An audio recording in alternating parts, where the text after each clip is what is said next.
is not going to be able to make it. So instead of having our first speech, actually for our second speech, we're going to have a debate. And the debate is going to be morning person versus night owl. Which one is better for productivity? So before we get into the meeting, would anyone like to volunteer to be on the affirmative or negative side of this debate? All right, Rachel, perfect. And we just need one more volunteer.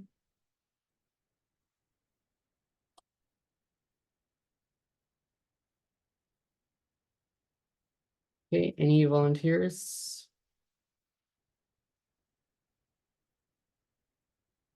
Okay, if not, I suppose I can be the other volunteer. So Rachel, and I'll coordinate with you and see which side we'll take. All right, I'd like to hand all control of the meeting over now to our Toastmaster of the night, Angeline. Hey, Kayla. So first, I will do roll call and ask the functionaries to introduce themselves and their role. So, Kayla, could you tell us about the all counters role? Thank you, Angelina. As an all counter, I will note words and sounds used as a crutch word or pause filler word throughout the meeting. These words can be such as or etc. I will note these words and those who use them, and I will give a report at the end of the meeting. Back to you, Angelina. Thank you, Kayla. So I just skip over that for now. Next, is it Kara? Could you introduce the timers report?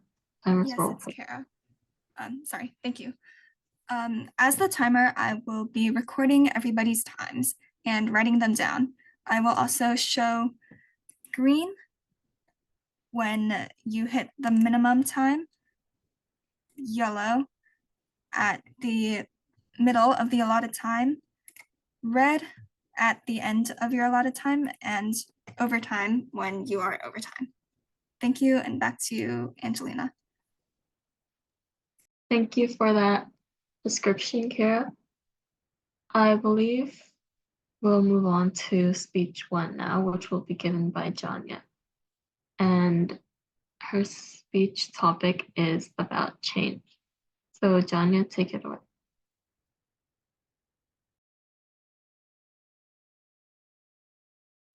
Thank you, Angelina. Wait, is my camera working? Can you see me? Thank you. All right. Change is an inevitable part of life from the moment we are born. We embark our journey to continue transformation. Today, I want to talk about challenge and the profound impact that has on our lives.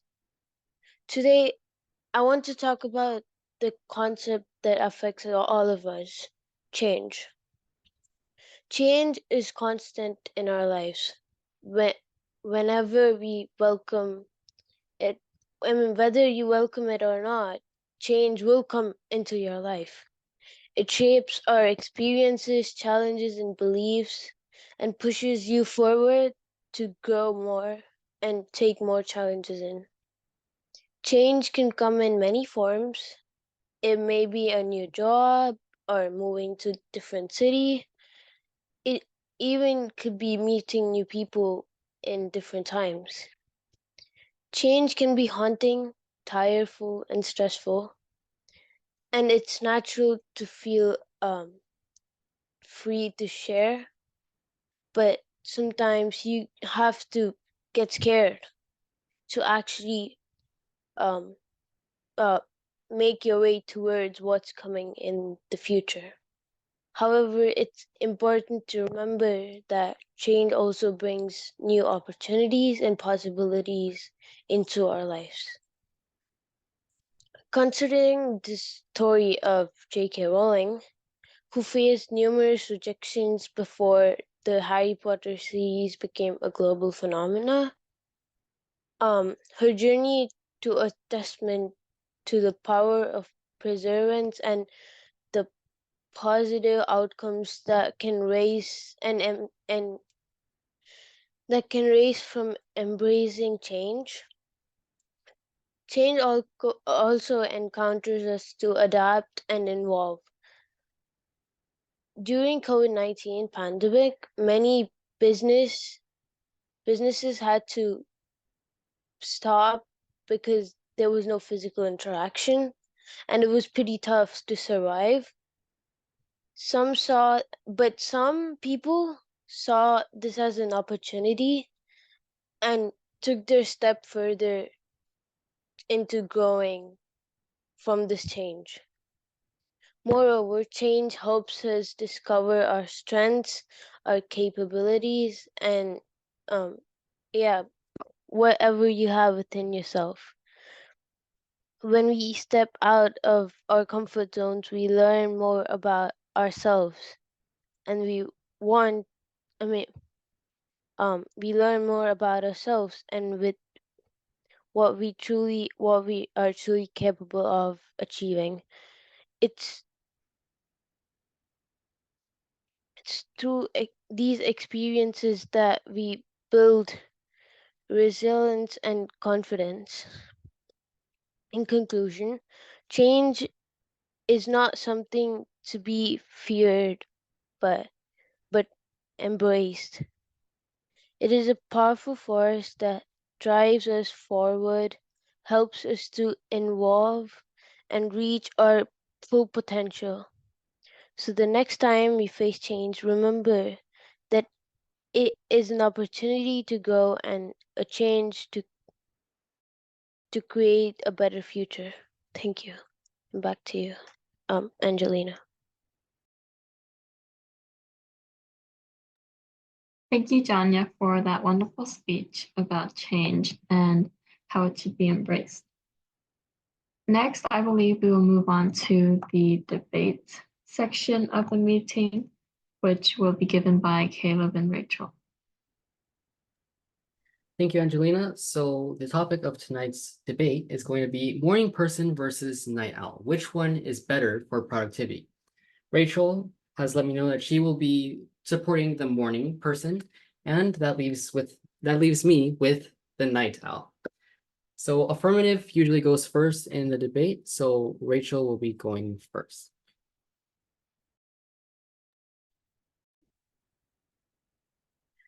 Whenever I need to work on my homework during the weekend, among other things, I need to make sure I have time for it. Oftentimes, I'm sick of getting up early during the week, so I want to sleep in on the weekends. But the later I sleep in, I find the less I get done. And I often have to stay up late on Sunday nights trying to get all my homework done. And that personally does not make me feel good because I lose sleep and I'm worried about getting everything in by midnight. Whereas when I get up early, I always end up getting more done. Which brings me to my point that it's better to be a morning person if you want to be productive. Often we feel fresh in the morning, and the earlier we get up, the more time we have in the day, and the earlier we can go to sleep. And whenever we can go to sleep early, it always feels good. Plus, the earlier we get things done, well, we have less chances of staying up too late where we have to finish things before midnight. And if we get started late on a day's worth of work, then that's only going to push the rest of the items further into the day, into the evening, into the night, and there's often a time crunch. But there's a chance of getting everything done by mid-afternoon if one gets up early and does their work when they're fresh and gives them enough time when the sun is out to get everything done. Thank you.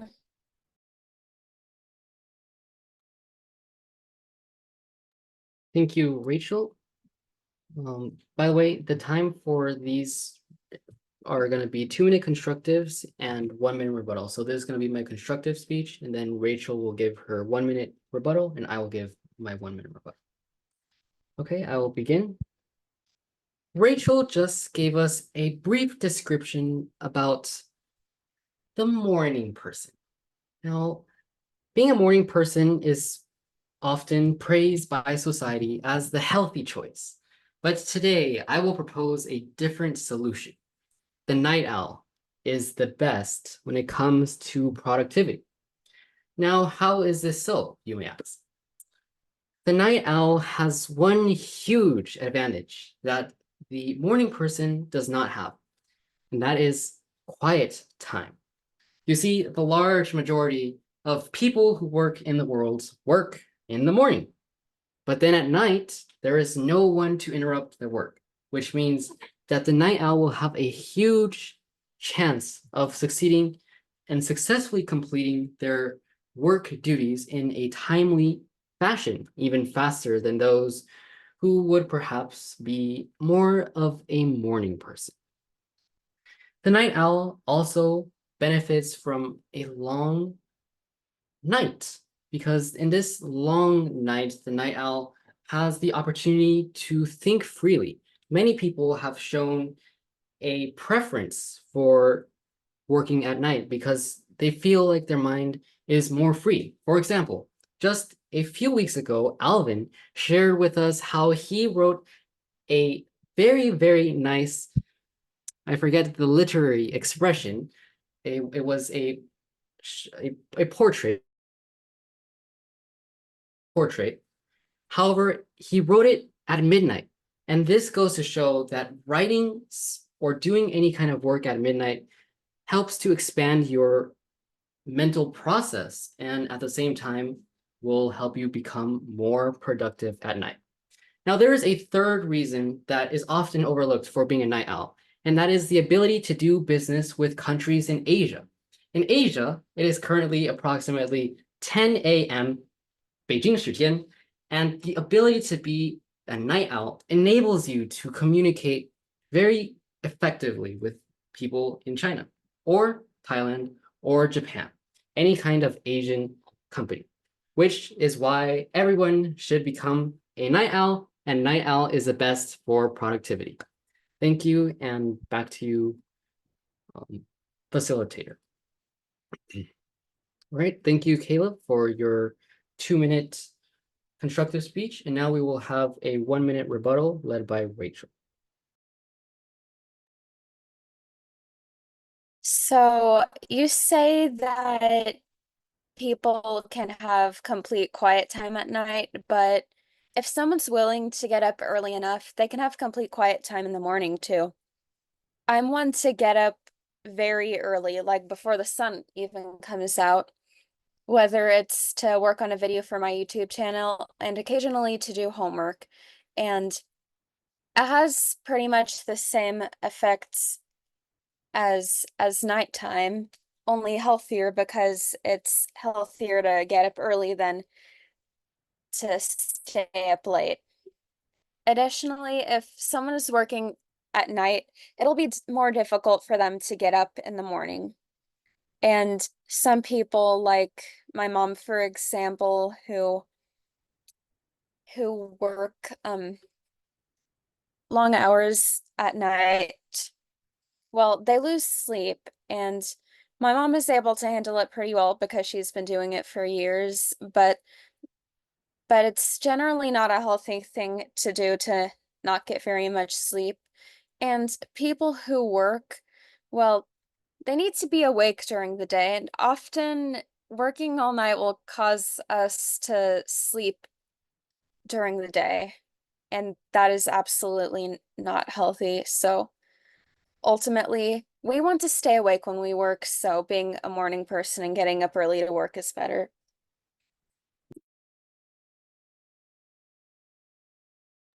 Thank you, Rachel, for your 1-minute rebuttal speech.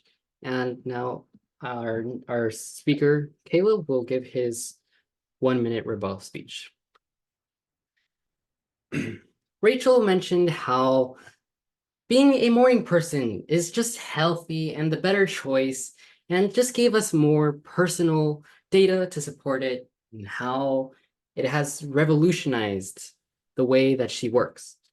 However, I will also provide a case study, and this is of one of the most productive people on Earth, Elon Musk, who runs approximately 5 companies as CEO.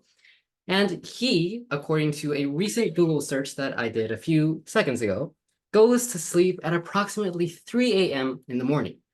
He is definitely a night owl. But this makes us wonder, maybe being a night owl allows him to run all these huge companies in which he has dedicated so much time and energy. So perhaps being a night owl is the most productive solution. Rachel also did not address my earlier point that being a night owl is best when doing business overseas, as being a night owl will enable you to yield higher profits.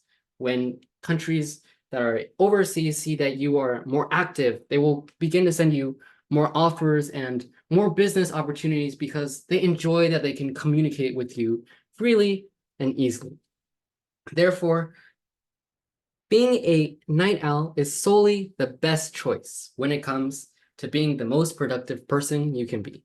Thank you, and back to you, facilitator. All right, that concludes our debate. We will have our debate evaluator, Ethan, later in the meeting. I will hand control back to Angelina. Thank you, Kayla. That was a very interesting debate, and it was interesting to hear points from both sides arguing why people are more productive in the morning or at night. Next, we'll be moving on to the table topic session, which will be led by Rachel. All right. This topic probably won't many of you because I am known for very interesting table topic sessions. So the setting is you are chilling with your friends at a lake on the weekend. It's around to the end of summer.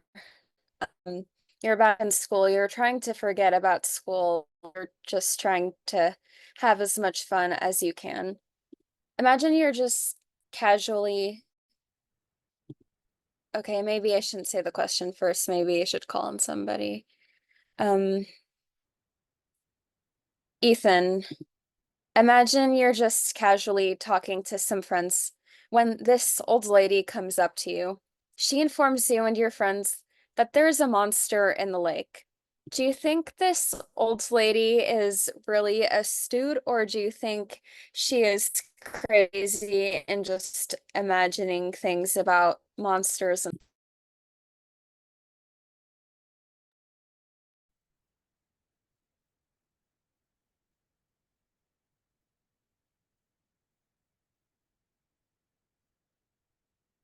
See, Hillary has a vocabulary question in the chat. I actually didn't really know what that word meant either before Hillary asked, but by context clues, I'm assuming that it means the opposite of astute, which I do know the definition of. Now, this is a bit of a complicated question. See, personally, I think it depends on what your definition of monster is. Because if there's a shark in the lake or a crocodile in the lake, then yeah, I would not want to go in there and I would probably trust the lady. See, this is why you do your research beforehand. See, for example, let's say that the lake we're about to go swim in has a high population of saltwater crocodiles nearby. And if you don't know anything about saltwater crocodiles, they do not like it when people come close to them. They will bite. And by bite, I mean they will bite harder than the force of 2 high-grade neodymium magnets slamming into each other, probably with enough force to dismember your limbs. And they do not stop when people try to fight back.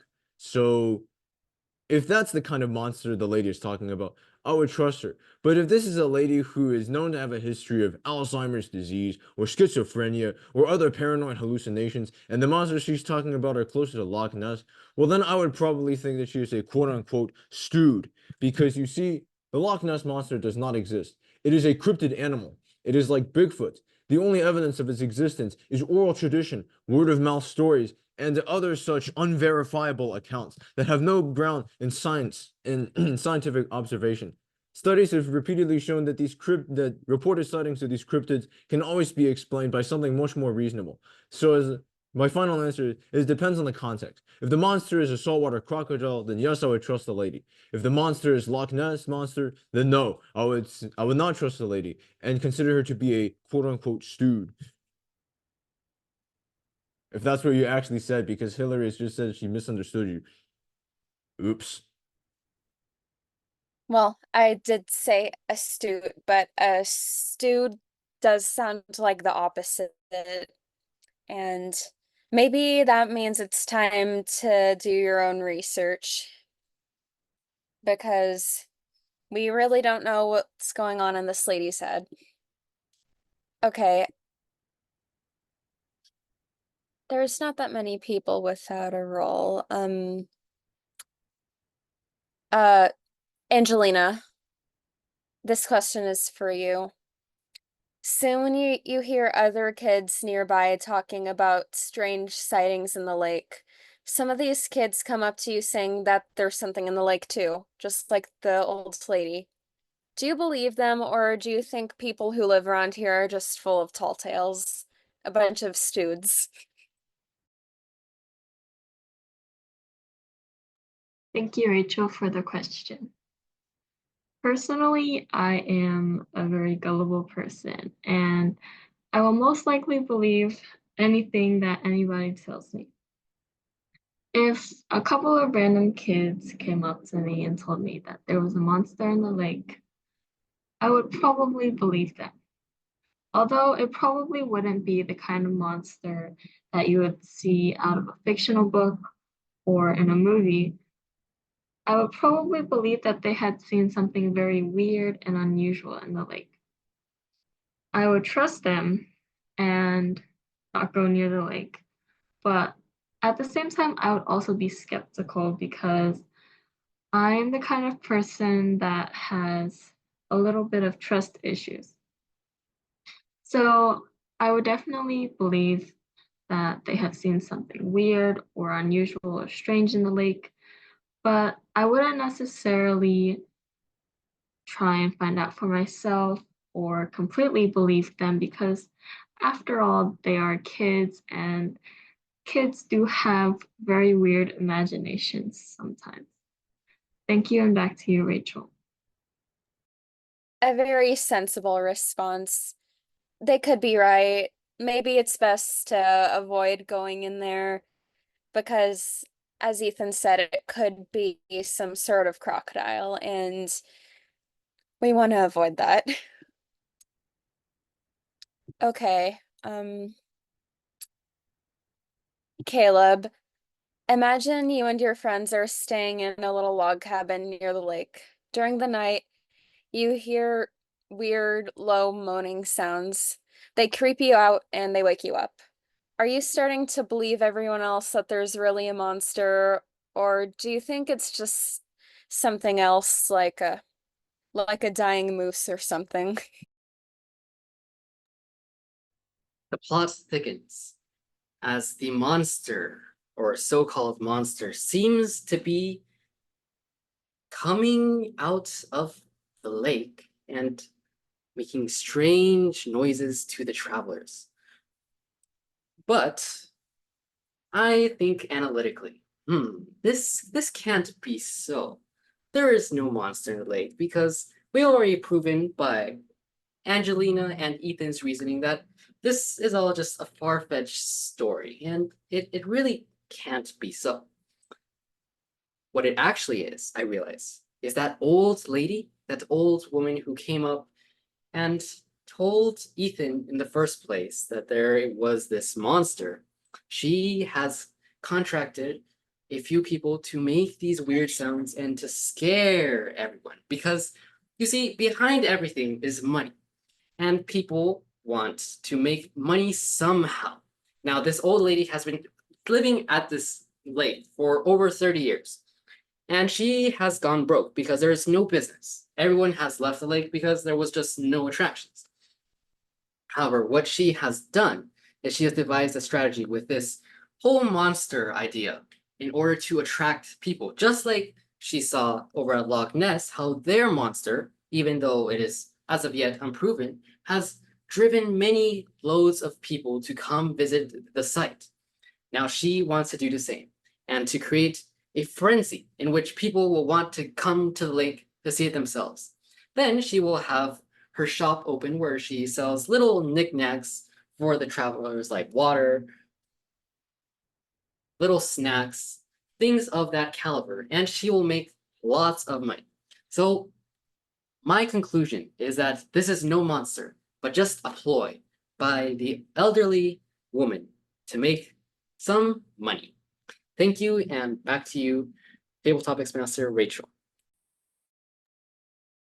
Thank you, Caleb. And yes, that is a very plausible answer because considering what other people have done in the past, well, it makes sense that an old lady who is likely a stewed would just want to draw people in to make money. Kara, this question is for you. The next day, you and your friends go swimming in the lake when someone claims that they were hurt or bitten, or cut, or whatever they're complaining about. Do you agree with Caleb, or do you agree with your friends who are now starting to believe that there is something and they want to leave?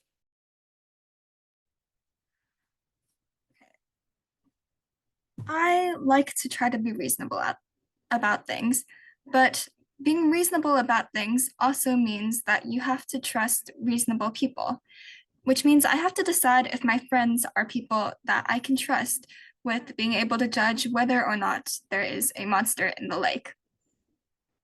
So I would think that my friends would be reasonable because my friends are smart people, but I get easily scared and might buy into the rumors despite being smart people. So with this in mind, I would have to figure out what I think. Seeing as my friends clearly had something happen to them because they wouldn't have that reaction out of nowhere, I would think that there is something in the lake. And it doesn't really matter whether this lake is a monster or not. I believe that if my friends are being hurt, then I should probably get out of the lake as well. And as for whether or not there is a monster, I don't think that truly matters as long as I can go take my vacation elsewhere. Thank you, and back to you, Table Topics Master Rachel. Thank you, Kara, and I think it's very sensible to believe that your friends aren't lying and something must have happened, but it doesn't really matter whether there is a monster or not. Claire, this question is for you. Soon you run into this strange old lady again who keeps warning you that you shouldn't be swimming in the lake. Again, do you agree with Caleb, or do you actually listen to this old lady who is now trying to chase you away?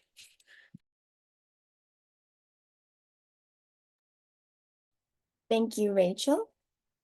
If I ran into this strange old lady once again, who keeps coming back and back and warning me to not go into the lake because of some scary monster, first of all, I would probably leave the lake, not because of the potential scary monster in the lake, but because of the old lady who keeps nagging me and following me around about this strange, mysterious being or monster who is supposedly supposed to be in the lake.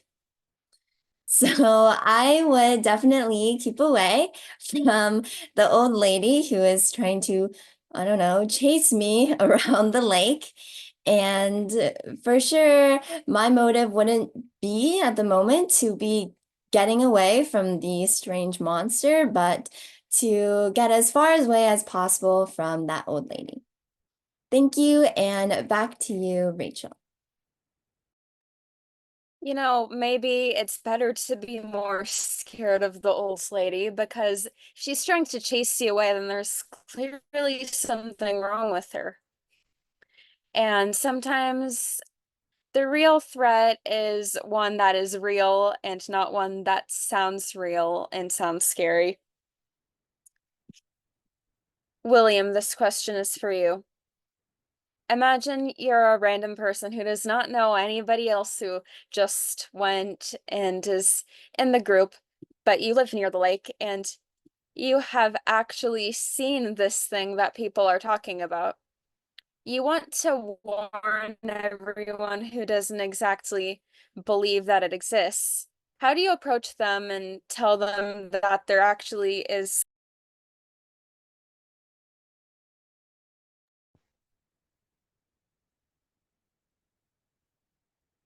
One evening in the spring, I was just taking a stroll around this magnificent Scottish loch where I call my home, when suddenly this huge orange bright neon head pokes its appearance outside and above the surface of the water.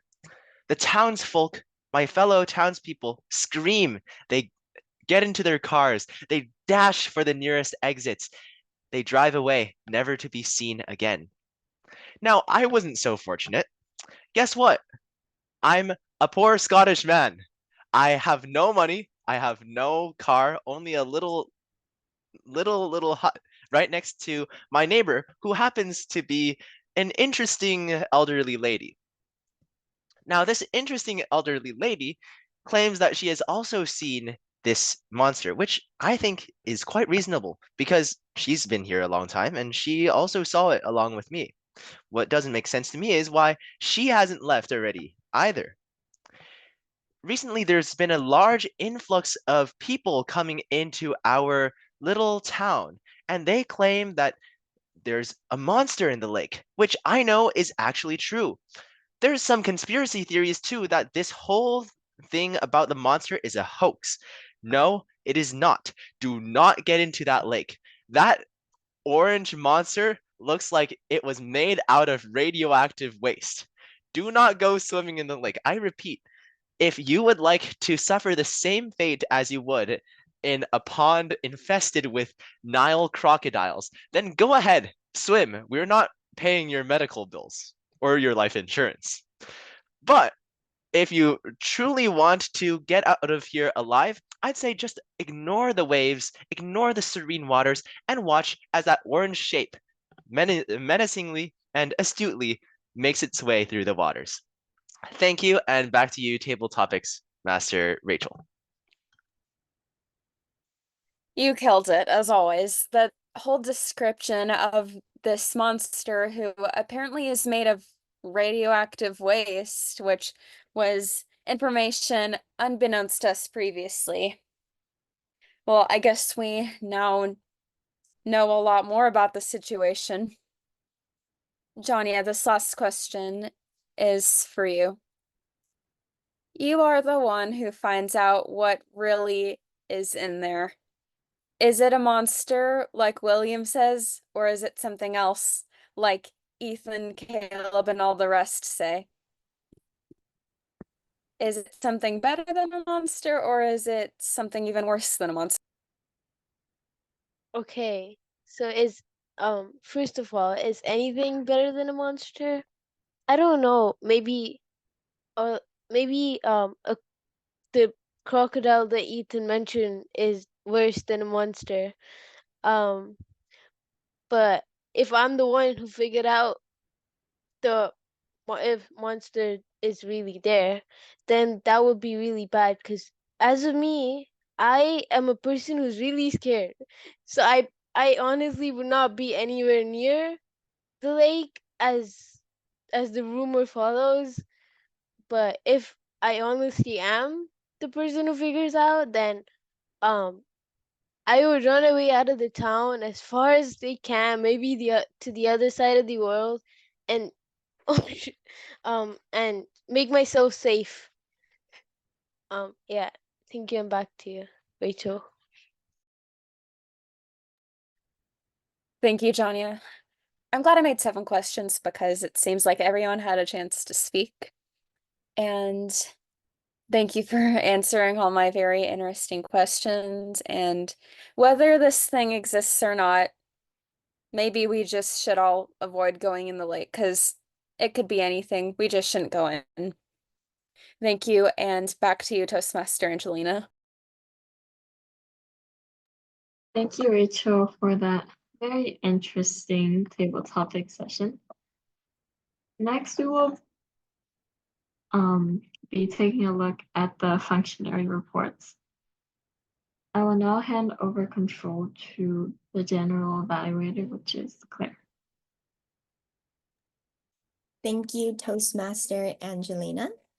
I believe starting off, I will call on our first speech evaluator, who is William, who will be evaluating Janya.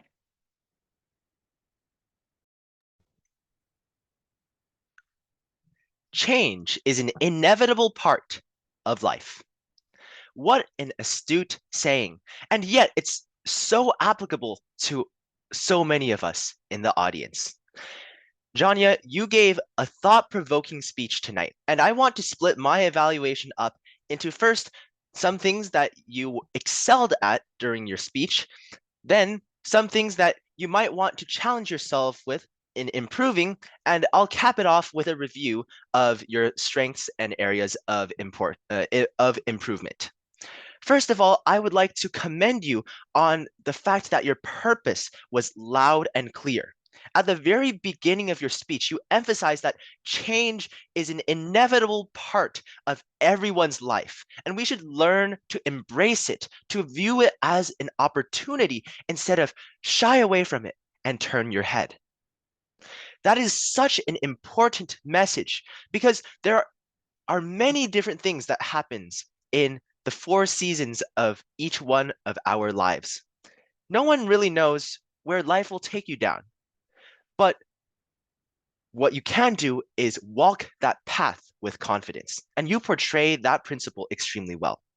I also thought that you used great examples of adapting to change, accepting change, just like your example about the author J.K. Rowling. Now I'd like to move on to some of your areas of improvement.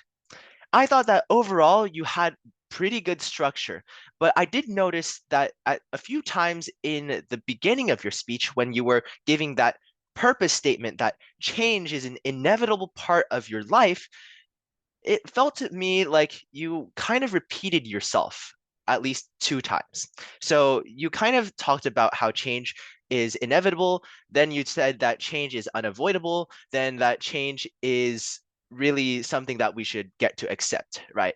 So if you can just get through that in one go and then talk about your points more in detail, then I think that your speech can be made into an even more astute sounding structural integrity.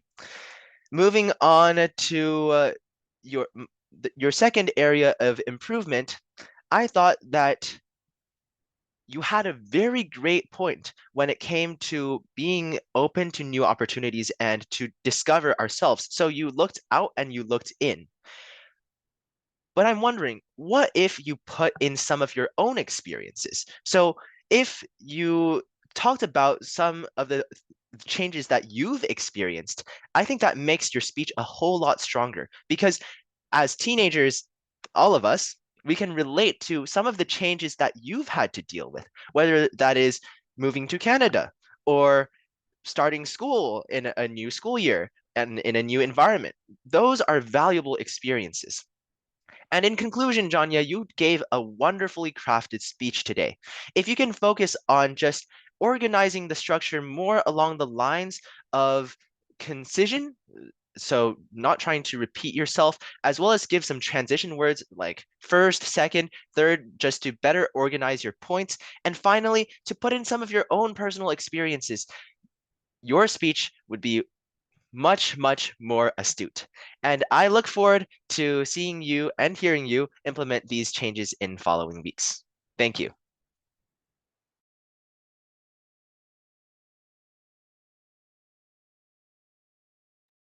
Thank you so much, William, for your wonderful evaluation. And next, I believe we will have our second evaluator, who is Ethan, who will be evaluating the brief debate that we had today. Take it away, Ethan. To be honest with you, I've never evaluated a debate, so hopefully this goes well. I decided today to slightly break from the rating of 1 through 5 standard for speech evaluations because this is not a speech. First of all, I saw some very good practices during the debate today, even though it wasn't that much. First of all, I wanted everybody to notice how Caleb was taking notes while Rachel was debating, which which I'm aware is a pretty common practice during debate, but I wanted to point that out because I thought that demonstrated Caleb being resourceful and making a good use of his time while Rachel was giving her, what is it called? I'm not a debate person, so I've kind of forgotten the proper name for the first speech that they gave, establishing their positions. But besides the official name of that speech aside, again, the fact that Caleb was taking notes during that period made clear that he was resourceful and he was paying attention to Rachel's arguments and preparing the proper refutations. I also thought they both had some pretty convincing arguments, like Rachel saying that how if you, I think Rachel the night owl position, affirmative for night owl or for morning. I think she was morning. Yeah, I think she was morning, which I think she was morning, which in this case she said you get like quiet time when you wake up and you get more things done. But Caleb's arguments I thought were more unique, even though both of them were very convincing. I thought Caleb's arguments were more unique, especially the one where he said you can, if you stay up late, you can do business with people in Asia. Which if I was in Caleb's place, I would probably have not thought of that because I don't have as many brain cells as he does. Some areas of improvement I identified as the although this is less of a problem for Caleb than for Rachel, arguments could definitely be made more convincing with some more gestures and vocal modulation. So that is a big area of improvement that I could forecast giving this debate. So yeah. Caleb just said, I think you have more brain cells. I don't know about that because I definitely would not have thought of some of the arguments that he made during this debate. Anyways, back to General Evaluator Claire. Thank you, Ethan, for your wonderful evaluation on the debate. And next, I will call on our odd counter / grammarian or odd grammarian of the day, Caleb.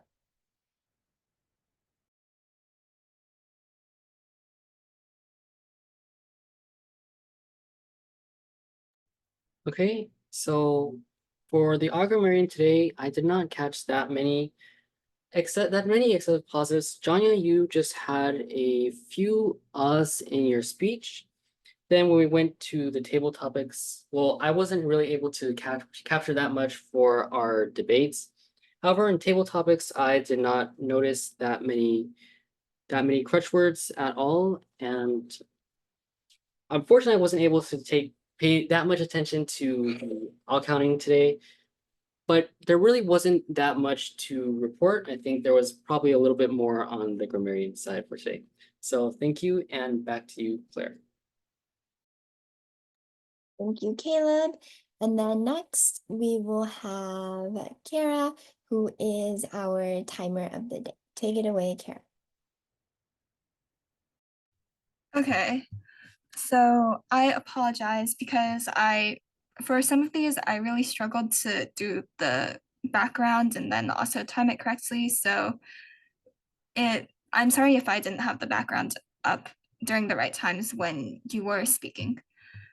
So Janya, you had a time of 3 minutes and 56 seconds, and I believe it should have been 5 minutes to 7 minutes. So you just needed about 1 more minute. Rachel, for the constructive section of the debate, you had 2 minutes and 9 seconds. And for the rebuttal, you had 1 minute and 30 seconds. So those are both pretty good. And for Caleb, you had 2 minutes and 21 seconds for the constructive speech and 1 minute and 29 seconds for the rebuttal. And then moving on to table topics, Ethan, you had a time of 1 minute and 47 seconds, which was good. Angelina, you had a time of 1 minute and 14 seconds, also good. Caleb, you had 2 minutes and 2 seconds, which is just barely over it, but it's basically fine. I wasn't able to time myself. Claire, your time was 1 minute and 1 second, which was just barely in the limit. And then William, your time was 2 minutes and 8 seconds. And Janya, your time was 55 seconds. So you just needed 5 more seconds. And then as evaluator, William, you had a time of 3 minutes and 38 seconds, which was a bit over, but it's okay because you gave a lot of good feedback. Ethan, you had a time of 2 minutes and 22 seconds, which is right about in the middle of the 2 to 3 minute range. Caleb, as all counter, you had a time of 39 seconds, which is also inside the range. So thank you, and back to you, Claire. Thank you so much, Kara, for your detailed functionary report of the timer. And next, I believe those are all the functionaries, so I'll just give my brief general evaluator report. Overall, I think the meeting ran really smoothly, even though we had a couple of members missing. It was great. We thought of another idea on the spot to do a little brief debate, and I thought that was a great idea just to get people practicing something new that's normally not structured in our meetings. And aside from that, overall, again, the meeting went really smoothly and everyone did amazing. As for the speeches, they were great today. We had a powerful speech given by Janya, sharing a lot about change and challenges, which was inspiring. And I love the debate. Everyone, both Rachel and Caleb, you both gave great points and were able to counter each other's arguments very effectively as well. And then overall speech evaluate, and Ethan, who was our debate evaluator, that was something new. You both did great as well. I didn't notice anything much. And then overall, just a general meeting overview, I would just say that it went really well. No major issues, and everyone did great. So with that being said, I will pass it back to President Caleb. All right, thank you so much, Claire, for your general evaluation. So I'd like to make a few comments. Right now we are running a little bit early, which is great. So my first announcement is that the US Gavel Club Advisory, the Gavel Club's group that is planning the table topics contest, they are going to be meeting weekly on Sundays until the October 13th Gavel Club contest from 5:15 to 6:15 p.m. Pacific Standard Time. And if anyone would like to join these meetings, you are welcome to join. You're welcome to join these meetings and watch how it's planned. And then you can also learn a lot about just the whole contest and the whole table topics contest. The next announcement I have is that next week we are going to be having a joint meeting with the SoCal English Mandarin Bilingual Toastmasters, and this is going to be a joint table topics contest. So last year we had a joint table topics contest with them. It was really fun, and we're going to do the same thing this week in preparation for the table topics contest that we will be having the week after that, which is going to be the 18th. So right here is a sign-up sheet for the contest. Let me send it to everyone real quick. And if you would like to participate in the contest, please sign up. Currently, we are able to sign up as many as want to participate. So let me just send this over here. Okay. Here everyone goes. All right, so if you would like to participate in the contest next week, please sign up with that spreadsheet. And it's going to be a table topics contest. The way the table topics contest works is basically you'll get there and then they're going to have all the participants. They're going to randomly choose the order of the participants. Then you'll be sent into a breakout room with all the participants because the table topics question is going to be the same question for each participant. That is how it's going to be judged. And then everyone will be in the breakout room one by one. A participant will be called out to give their table topics response. The question will be presented to them right when they leave the breakout room. And then the judges will, after everyone has gone, the judges will give their feedback and select a winner. And we're also going to be privileged to have a table topics evaluator from the Adult Toastmasters Club give a personal evaluation of each table topic speaker. So again, this is a great opportunity and please sign up. I'll sign up to be the first one to sign up, and everyone, I encourage you to sign up. Now, the last announcement before I ask for feedback is going to be that starting next week, we're going to be sending out the agenda emails through a new email address, the toastmasters.flgc email address. So on Saturday, when Claire usually sends the agenda emails, just make sure that you receive the email because it may have gone into your spam folder, but it probably won't because I tested it earlier and most people I send it to received it. Everyone received the email. So just a heads up to let you know that that is coming up. All right, so without further ado, I would like to ask, does anyone have any feedback, questions, or comments about the meeting tonight? Yeah, Caleb, I would actually like to make a quick comment about the hosting organization for all of the national and also international level contests. So as some of you may know, and from past competition experience as well, what's happened is that when we hold our club contests, we're actually trying to pick out a club representative to represent Future Leaders Gavel Club at the national and international levels. So as you know, earlier this year, Claire represented our Future Leaders Gavel Club in the North American level contest of evaluation, and she got third place, which is really good because these are the best teenage speakers of the whole continent. So those are the speakers that you are competing with.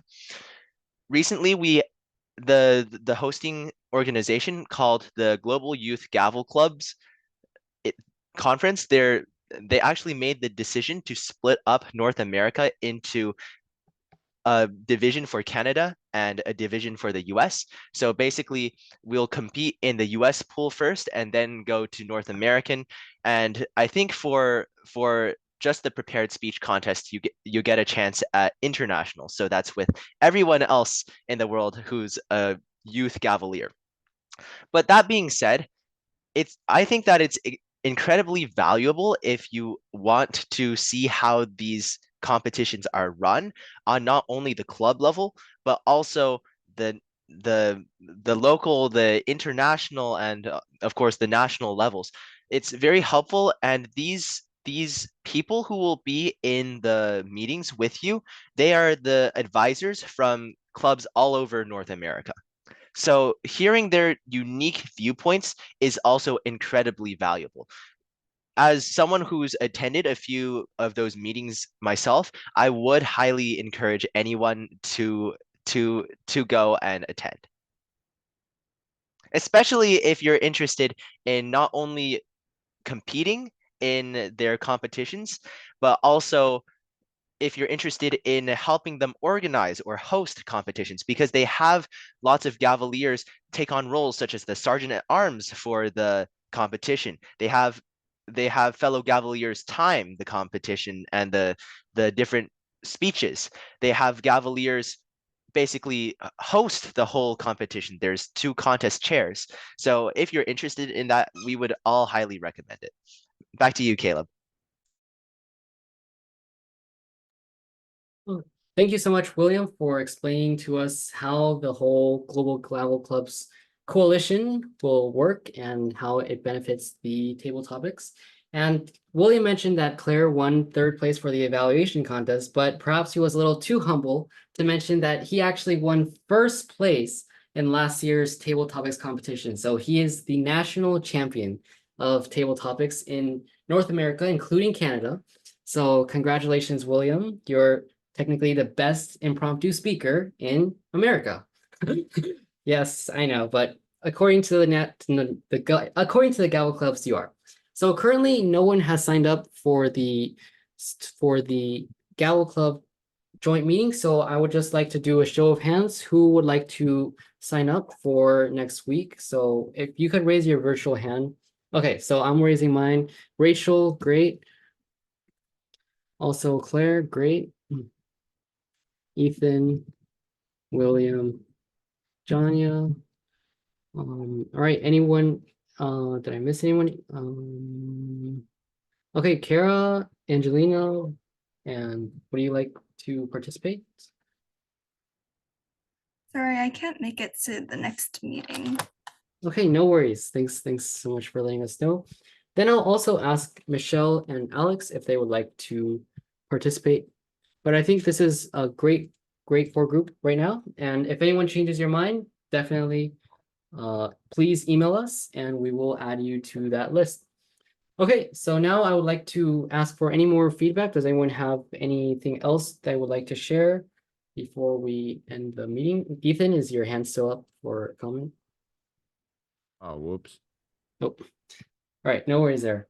So their advisors, would Advisor Sunny, would you like to share any feedback?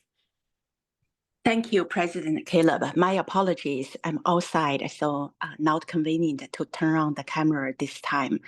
I just have one announcement, and I'm very privileged to announce we will have another volunteer parent advisor, David, joining us. So couple of maybe about a year or two ago, David once gave a career talk, more of from the entrepreneur perspective, how to start a business, what are the pros and cons of being a business owner. So David not only is a business owner, he is also content creator. He has his own podcast. He has his own YouTube channel. At the same time, he is also the executive director of Claremont Youth Symphony Orchestra. So it's a privilege not only for myself, also for the club, of having perspectives from different people, from different volunteers, advisor. So let's give a round of applause welcoming David be our club volunteer advisor. And David, would you please introduce yourself and provide some feedback? Thank you. Yeah, so I'm Caleb Stad. If you haven't noticed, the last names are very similar.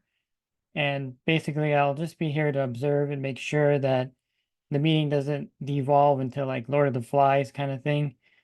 It won't happen because you guys know what you're doing. And my role basically is just to make sure things are going smoothly, which you guys know how to run the club. No real feedback because there's really nothing wrong with the way you guys are doing anything. So you won't hear much from me unless there's something obviously out of place, which should not happen with you guys running the club. And as mentioned, I'm a business consultant and I also invest. So if anyone's interested in anything like that, definitely message Caleb and they can put me in touch with, he can put you in touch with me. But that's about all I need to say right now. So I'll be in the meetings and again, probably won't say too much. Thank you. All right, thank you, Advisor David, for sharing your feedback, and also Advisor Sunny for introducing the new parent volunteer, David, which is also dad. So, all right, thank you for that. So with that, without further ado, I would like to call this meeting to a close at 7:03 Pacific time. So thank you everyone for coming, and we'll see everyone next week for our joint table topics contest. It's going to be a lot of fun. So see everyone next week and have a great rest of your week.